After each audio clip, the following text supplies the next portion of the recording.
तो आदाब, नमस्कार, गुड इवनिंग, सत श्री अकाल। एक बार फिर आप तमाम लोगों का स्वागत है क्राइम तक की कहानी के इस एपिसोड में। उम्मीद है पूरी फैमिली अच्छी होगी।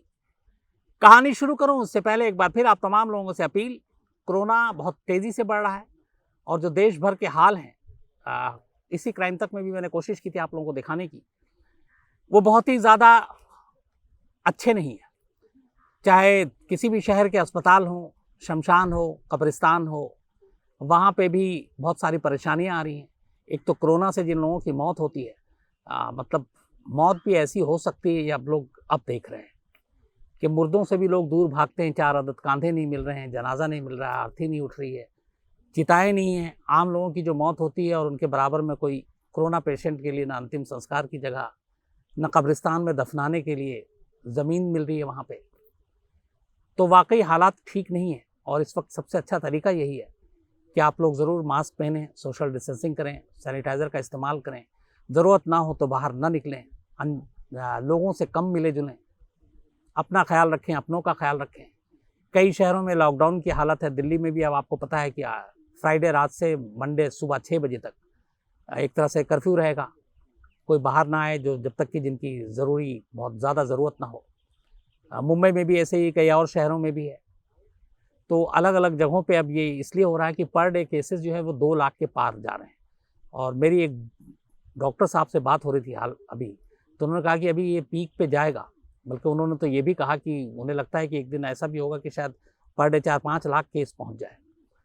तो इसीलिए इस वक्त सावधानी की ज़रूरत है, ख्याल रखें अपना। और बहुत इतने सालों, मतलब लगभग पिछले साल से ही, मार्च के बाद से ही हम लोग कोरोना के इस काल में जीने के ही जो आदी हो चुके हैं, अलग तरह के एक लाइफ स्टाइल के साथ। थोड़े दिनों और अगर इसी तरह रखते हैं, करते हैं हिफाजत, तो शायद ये वक्त भी टल जाएगा और फिर से वापस अच्छे दिन आएंगे। तो उसके लिए ज़रूरी है कि अभी एहतियात बरती जाए। अब आज की कहानी पर मैं कई सारी कहानियाँ मैंने तैयारी कर रखी थी कि आपको सुनाऊंगा, लेकिन चूंकि आप में से ही मुझे बड़ी दिली खुशी हुई कि क्राइम तक फैमिली के लोग इतनी बार, इतने सारे मेल, मतलब मेरे पास अंदाज़ा नहीं है, गिनती भी नहीं कर सकता, जिन्होंने ओनिबा और शरीक को लेकर मेल किया था। और कल से और भी बहुत सारे मेल आने लगे जब ये पता चला कि वो लोग हिंदुस्तान लौट रहे हैं। तो कल रात, मतलब 15 अप्रैल आज है, बल्कि आज ही सुबह तड़के करीब 3 बजे के आसपास कतर से ओनिबा और शरीक और उनकी एक बिटिया, बहुत प्यारी सी, ये मुंबई एयरपोर्ट पर लैंड करते हैं। दोनों के फैमिली के लोग एयरपोर्ट पर थे, तमाम मीडिया के लोग वहाँ पर थे। और जिस तरीके से वो लोग बाहर आए, उनके चेहरे हालांकि मास्क से ढके हुए, लेकिन चेहरे की खुशियाँ साफ झलक रही थी।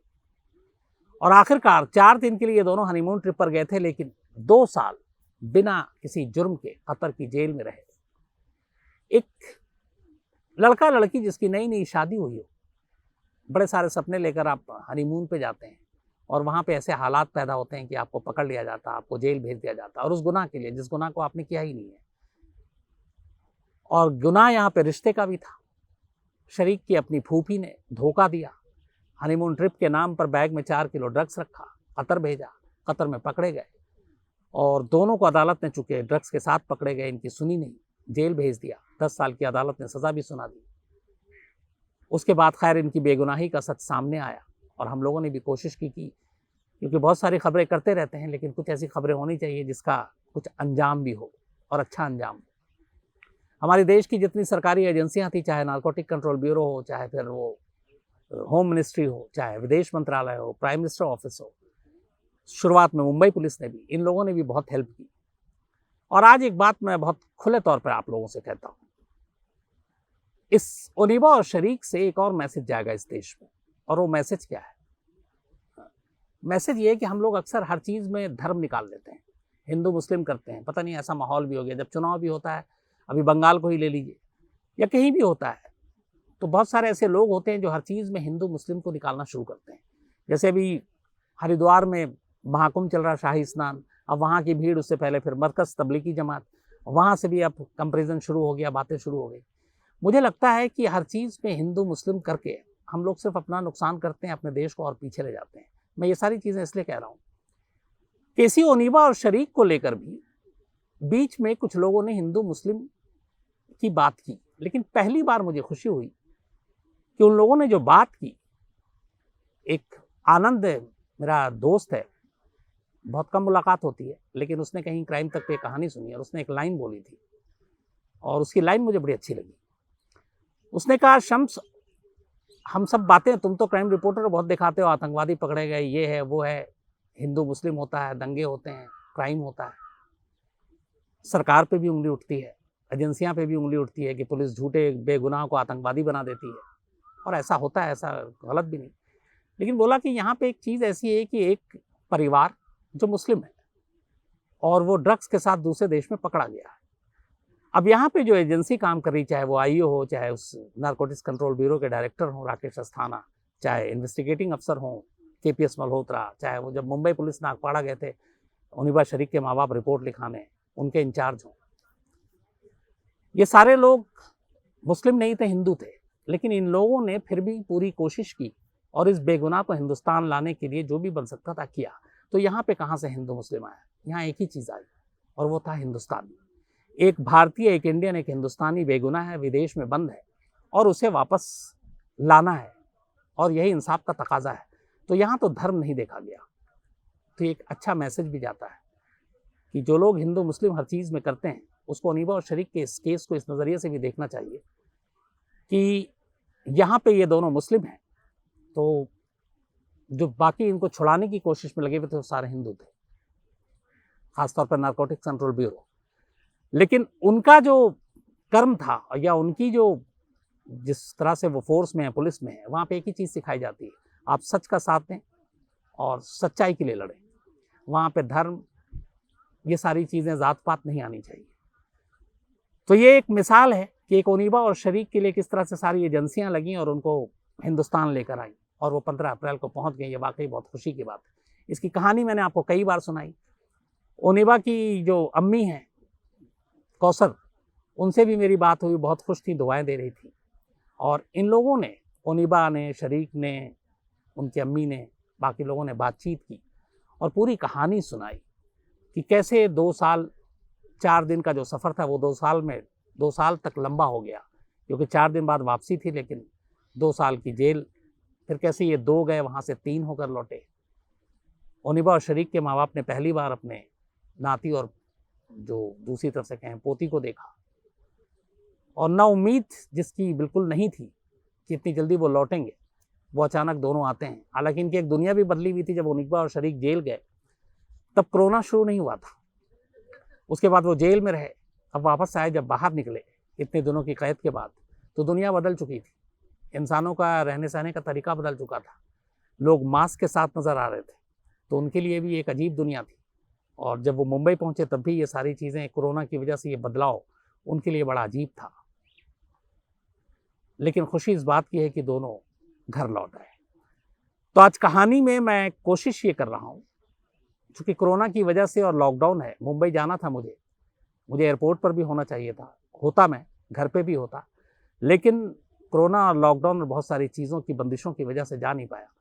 लेकिन हमारे सचिन सावंत जो कैमरामैन, विद्या मुंबई में, इन लोगों ने जाकर बातचीत की और इनकी ज़ुबानी, इनकी पूरी कहानी हम चाहते थे कि आप तक पहुंचाएं। तो आज कहानी में मैं अपनी आवाज़ यहीं पे रोकता हूं। ओनिबा शरीक, उनकी मम्मी, बाकी लोग क्या कहते हैं, क्या कुछ इनका तजुर्बा रहा, ये मैं चाहता हूं आप सीधे अगर उनकी ज़ुबानी सुनेंगे तो शायद सीधे दिल पे लगेगा। तो पेश है वापसी पर, वतन वापसी पर ओनिबा शरीक की पूरी कहानी उनकी ही ज़ुबान। सर ये बात थी 4 जुलाई 2019 की। एक बार रात को 12 बजे हमारा आंटी हमें फ़ोन करता है, मतलब हमारा बुआ, हमारा फादर का जो सिस्टर है वो मुझे फ़ोन करता है। वो बोलता है कि आपको कल बेंगलोर जाना है, फिर बेंगलोर से आपको कतर जाना है, ये पूरा ट्रिप में आपको अरेंज करके दे रहा है। हम उसको मना भी कर रहे हैं कि हम लोग नहीं जाएगा, फिर भी हमको फोर्स कर रहा है, सब कुछ बोल रहा है कि नहीं आपको जाना है, हमने पूरा खर्चा किया है, आपका वीज़ा इशू किया है, आपका टिकट इशू किया है, आपके लिए होटल बुकिंग करके दिया है, आपको हमारी तरफ से जाना है। मैं उसको कितना मना कर रहा है, नहीं जाएगा, वो बोली नहीं जाओ। मैं उसको बताया कि मेरा वाइफ भी प्रेग्नेंट है, फिर भी वो कुछ भी सुनने को तैयार नहीं था। हम उसको काफ़ी मना किया, वो भी सुना नहीं कुछ भी, वो भी बस बोल रहा है जाओ जाओ जाओ, वो एक ही ज़िद पे था, बस जाओ हमारी तरफ से जाओ, हम आपको सब कुछ अरेंज करके दे रहा है। कुछ मान ही जाते हैं, जाओ, वो बस बोल रहा है कि नहीं जाना है, आप लोग को जाना है, दोनों हस्बैंड वाइफ को जाना है, आप लोग जाइए जाइए जाइए।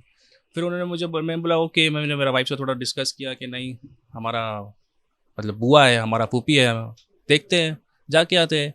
फिर उन्होंने मुझे बोला एक बैग रहेगा, मतलब बैग देना, मेरा ही बैग है, मैं ही तुमको बैग देगा, वो मेरे एक फ्रेंड को दे देना। मैं बोला नहीं, मैं बैग किसका ऐसा पकड़ता नहीं है, आप चाहे तो अपना रिकॉर्डिंग सुन सकते हैं, उसमें मैं बोल रहा हूँ भाई पुप्पी बैग में क्या रहता है, बैग में कुछ ऐसा गलत सामान तो रहता नहीं, क्योंकि मैंने सुना था कि भाई गोल्ड स्मगलिंग होता है आज की तारीख में, ये मैंने सुना था, पेपर में पढ़ा था कि भाई इतने इतने लोग गोल्ड स्मगलिंग करते हैं, तो सब न्यूज़पेपर में पढ़ा था मैंने।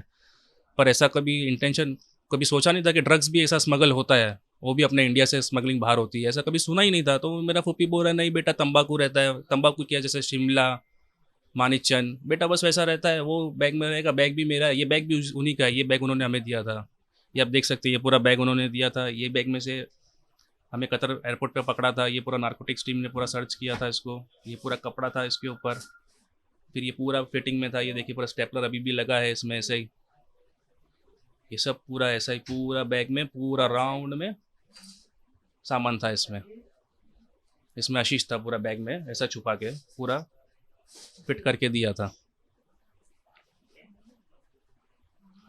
पर उन्होंने बोला नहीं, इसमें तंबाकू है, आप लेके जाओ, कोई प्रॉब्लम नहीं आता है, तू मेरा बेटे जैसा है, मेरा तुम्हारा वाइफ मेरा बेटी जैसा है। मैं उनको बता रहा है मेरा वाइफ प्रेग्नेंट है, वो बोला नहीं बेटा कुछ भी नहीं है, बस 3 दिन का अरेंजमेंट है और 3 दिन का प्रोग्राम है हमारी तरफ से, बस जाके आओ। हम लोग बोले ओके। फिर उन्होंने हमें बेंगलोर भेजा, बेंगलोर में फिर उनका एक कोई पार्टनर है निज़ाम कारा, बोले निज़ाम कारा भी आएगा, निज़ाम कारा से मिलो, वो आपको टिकट पासपोर्ट हैंड ओवर करेगा वो दिन पे। बोला ओके, मुश्किल नहीं है। फिर उन्होंने हमें कतर, बेंगलोर से फ़्लाइट करा दिया कतर के लिए। जब हम कतर एयरपोर्ट आते हैं तो उन्होंने डायरेक्ट हमें इमिग्रेशन पे स्टॉप किया, हमारा पासपोर्ट चेक किया और हमें साइड में कर दिया। हमने पूछा सर क्या हुआ, क्या प्रॉब्लम हो गया, क्योंकि मैं ऑलरेडी ट्रैवल कर चुका हूँ, मैं सऊदी में जॉब कर चुका हूँ, दुबई में जॉब कर चुका हूँ, हस्बैंड वाइफ बैंकॉक जाके आ चुके हैं ऑलरेडी, तो हमको मालूम है कि एयरपोर्ट का क्या सिचुएशन रहता है। तो उन्होंने डायरेक्ट इमिग्रेशन पे हमें साइड में कर दिया। मैंने उनसे पूछा सर क्या प्रॉब्लम हो गया, आपने हमेशा साइड में क्यों कर दिया। उन्होंने बोला नहीं, आप दोनों हस्बैंड वाइफ है, थोड़ा 10 मिनट वेट कीजिए, हम आपको बताते क्या है। उन्होंने हमें, एयरपोर्ट अथॉरिटी ने हमें साइड में ले लिया, हमें पूरा वेट कराया।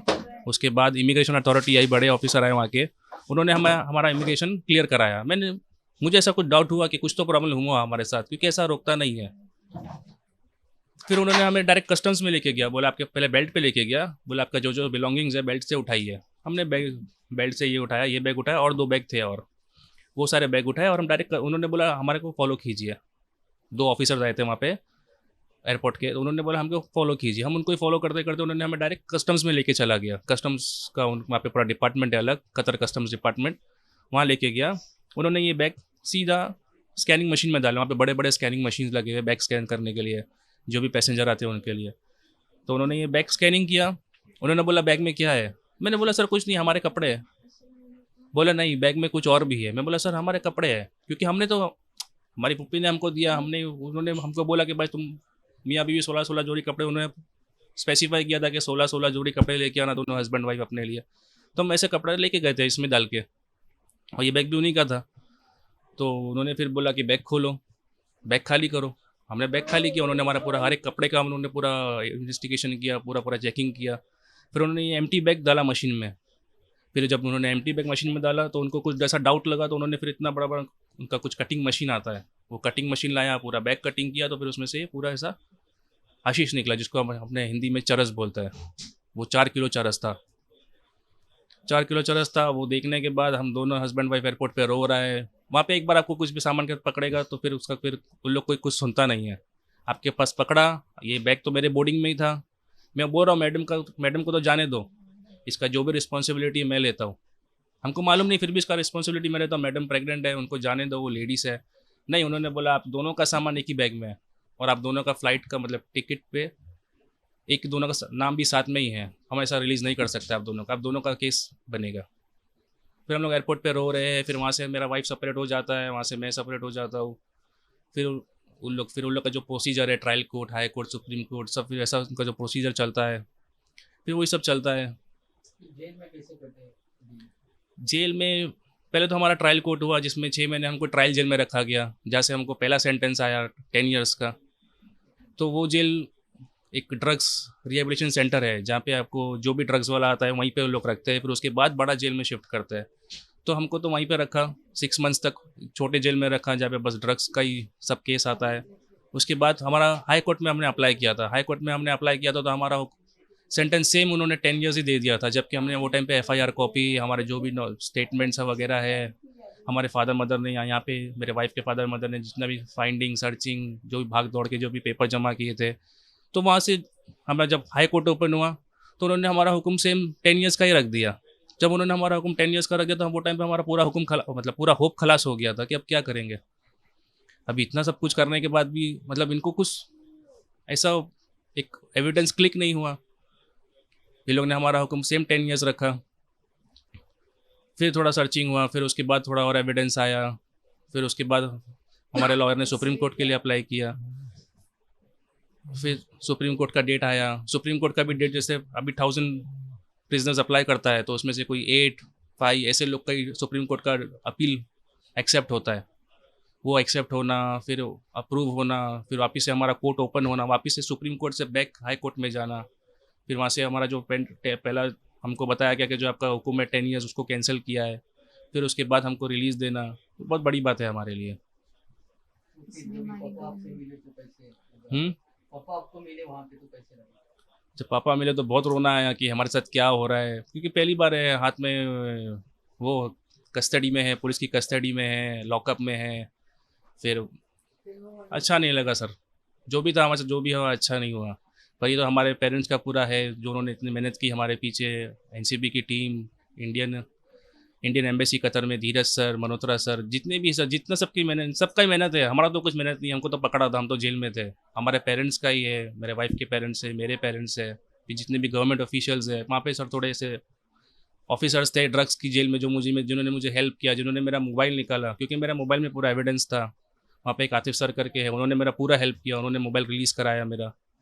नहीं तो ऐसा मोबाइल भी आप रिलीज़ नहीं कर सकता है, आपके साथ जो पकड़ा है जब तक आप रिलीज़ नहीं करेगा आपको, तब तक आपके साथ में कुछ देगा नहीं। पर वो एक सर थे, मतलब पाकिस्तान के थे, उन्होंने मेरा हेल्प किया बहुत। काफ़ी लोग मिले सर जिन्होंने हेल्प किया। मैं मेरा वाइफ से जब हमको पकड़ा एयरपोर्ट पे उसके 1 साल बाद मुलाकात हुई। मैं मेरा बच्ची को 8 महीने बाद जब वो पैदा हुआ उसके बाद देखा। 8 महीने बाद जब मेरा बच्ची हुआ उसके बाद मैंने फर्स्ट टाइम उसको देखा। मतलब कितनी बार एप्लीकेशन लिखी वो सब रिजेक्ट हुई। मैंने कितनी बार एप्लीकेशन लिखी कि मेरा बच्चा भी है मेरे वाइफ के साथ में, एटलीस्ट मेरे बच्चे को तो दिखा दो। उन्होंने बोला नहीं कोरोना है, आप नहीं मिल सकते, आपको अभी अलाउड नहीं है। फिर वो कोरोना जैसे जैसे खलास हुआ उसके बाद भी एप्लीकेशन लिखते हैं वो लोग मना करते हैं, क्योंकि वहाँ पे एक बार आप जब एक बार अंदर फंस गए तो आपका कोई सुनवाई नहीं है। आपका कैसा कोई कुछ सुनेगा नहीं, जैसा उनको लगेगा वो ठीक है। जेल में एक एक दिन सर ऐसे बीता कि बस एक दिन सोच भी जाता था बस कब क्या होगा हमारा। अगर हमको नहीं छोड़ेगा तो हम 10 साल क्या करेंगे, मेरा वाइफ है, मेरा बच्चा है, बच्चे को कैसे रिलीज़ करेंगे। इसका तो कोई गलती नहीं था, गलती तो हमारा भी नहीं था, फिर भी हम काट रहे, पर इसका क्या गलती है। तो वही हम सोचते थे कि 10 साल अगर रखेगा तो हम क्या करेंगे, हमारा मेरा फ्यूचर क्या। मैं तो इधर मल्टीनेशनल कंपनी में काम करता था, हम क्या करेंगे आगे, कैसे जाएंगे, बच्चे का एजुकेशन है, सब कुछ है। वहाँ पे भी एक लिमिट है बच्चे को रखने का। आप 2 साल तक ही बच्चे को साथ में माँ के रख सकता है, फिर वो माँ से बच्चा अलग होगा, वो सब बहुत कुछ चलता था दिमाग में।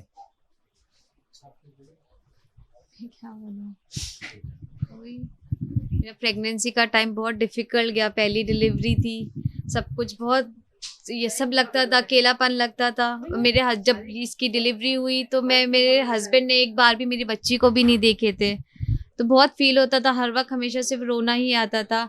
और अंदर का जो भी है, वैसे वहाँ पे फिजिकल टॉर्चर नहीं है बट मेंटली वहाँ के जो लोग हैं सब है, तो वो सब एक टॉर्चर है। बहुत ज़्यादा टॉर्चर हम लोग ने सहा है बिना गलती के। हम लोग ने कहीं ना कहीं छोटी मिस्टेक करे, हमने ट्रस्ट किया, ये हमारी मिस्टेक है। मैं आगे भी बोलती हूँ किसी को कि किसी पे आप कोई ट्रस्ट मत करिए, किसी का कोई लगेज वगैरह कुछ मत कैरी करिए। आजकल लोग ये बहुत ट्रैप कर रहे हैं लोगों को। वहाँ बहुत सारे इनोसेंट लोग फंसे हुए, इंडियन लड़कियाँ छोटी छोटी एज की हैं। प्लीज़ ये बहुत चल रहा, मैं मैसेज देना चाहती हूँ, प्लीज़ किसी पे ट्रस्ट मत करना, किसी का कोई लगेज मत लेना, क्योंकि वहाँ की लाइफ बहुत डिफ़िकल्ट है। आप जब एक बार कैद में चले जाते हो, आपका कुछ नहीं, आपकी अपनी लाइफ ख़त्म हो जाती है। तो प्लीज़ मैं यही बोलना चाहती हूँ, आप किसी पे भरोसा मत करिए, किसी का कोई लगेज मत लीजिए। और जो लोग वहाँ फंसे उनकी फैमिलीज़ को मैं रिक्वेस्ट करती हूँ, उनके लिए हेल्प करिए। हमारी गवर्नमेंट हमेशा आगे है हमारे हेल्प करने के लिए। तो प्लीज़ आप लोग, एनसीबी है, गवर्नमेंट है, उनकी फैमिलीज़ को मैं रिक्वेस्ट करना चाहती हूँ, आप जो वो लोग उनके वहाँ फंसे हुए उनके लिए हेल्प करिए, उनको वहाँ से निकालिए, क्योंकि वहाँ लोगों के जजमेंट्स 10 साल, 15 साल, 5 साल और उससे पहले वहाँ पे रिलीज़ नहीं मिलता है। लोग अपने घर वालों के लिए तरसते हैं, रोते हैं हर एक दिन वहाँ पे, मतलब बहुत बहुत मुश्किल है।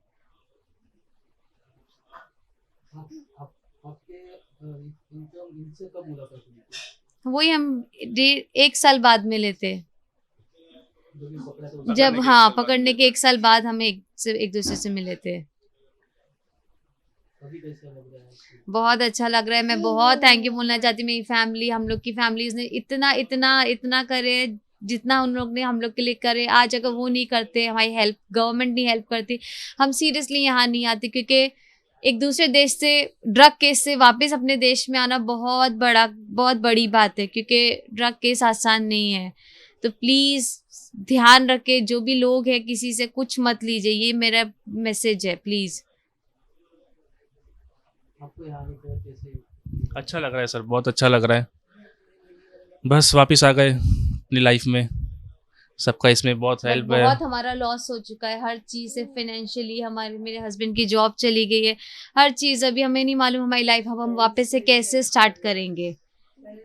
सब कुछ हमारा बहुत कुछ लॉस हो चुका है, सब कुछ ऑलमोस्ट लॉस हो चुका है। मेरी बच्ची का 1 साल जेल में चला गया, उसके घर वालों से दूर, उसके बाप से दूर, बहुत कुछ हमने मेंटली, फाइनेंशियली, सब तरह से हम लोग पूरी तरह से लॉस में है। शाम साहब को और मौलाना साहब को मैं बहुत ज़्यादा पर्सनल अलग से थैंक्स बोलती हूँ कि उन लोगों की मेहनत के उन्होंने यकीन रखा हम लोगों की बातों का, बच्चों का, और गवर्नमेंट से हमारे को मदद हर तरह से दिलवाई। इनको यहाँ तक लाने में, जैसे लोग वहाँ तकलीफ़ में हैं और अपने बच्चों को नहीं ला पा रहे हैं, उनको लाने में भाई मदद मिलती है। आप लोग कोशिश करें, मदद करने के लिए लोग आगे आते हैं, कोशिश करना हमारा काम है। कोशिश कर, मैं बहुत सब अपनी गवर्नमेंट ऑफ इंडिया को भी बहुत थैंक्स बोलूँगी। जयशंकर जी के ऑफिस से भी बहुत हमको मदद मिली, मदद ऑर्गेनाइज ने भी बहुत हेल्प करी। गवर्नमेंट पीएम मोदी साहब के ऑफिस से भी हमको काफ़ी अच्छा रिस्पांस मिला था। Thank you.